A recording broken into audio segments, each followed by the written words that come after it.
Welcome to టీ10 నేను Revathi. UPSC జారీ చేసిన ఉద్యోగ నియామక ప్రకటనలో రిజర్వేషన్ విధానాన్ని పాటించకపోవడంపై సర్వత్రా విమర్శలు చెలరేగడంతో కేంద్ర ప్రభుత్వం దిద్దుబాటు చర్యలకు ఉపక్రమించింది. తాజా లేటరల్ ఎంట్రీ ప్రకటనను రద్దు చేయాలని యూపీఎస్సీని కోరింది.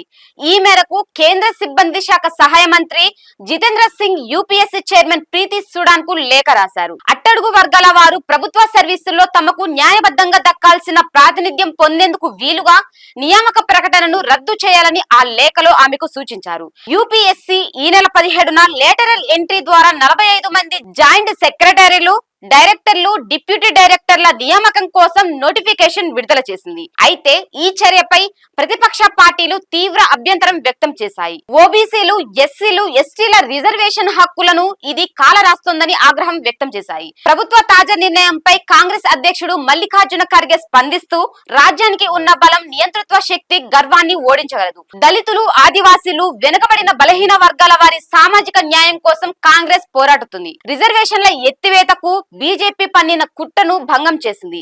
కాంగ్రెస్, ఇండియా కూటమి పార్టీల నిరసన కారణంగానే ప్రభుత్వం వెనుకడుగు వేసింది. అయితే బీజేపీ, ఆర్ఎస్ఎస్ అధికారంలో ఉన్నంత వరకు రిజర్వేషన్ల తొలగింపునకు కొత్త ఎత్తుగడలు పన్నుతూనే ఉంటాయి. మనం జాగరూకతతో ఉండాలి. మోడీ ప్రభుత్వం నుండి ప్రజాశక్తి, ప్రతిపక్షం ఈ దేశాన్ని మరోసారి కాపాడాయి అని సామాజిక మాధ్యమం ఎక్స్ లో పోస్టు చేశారు. ప్రభుత్వ నిర్ణయంపై వ్యాఖ్యానించేందుకు బీజేపీ ప్రతినిధి సుధాంశు త్రివేది నిరాకరించారు.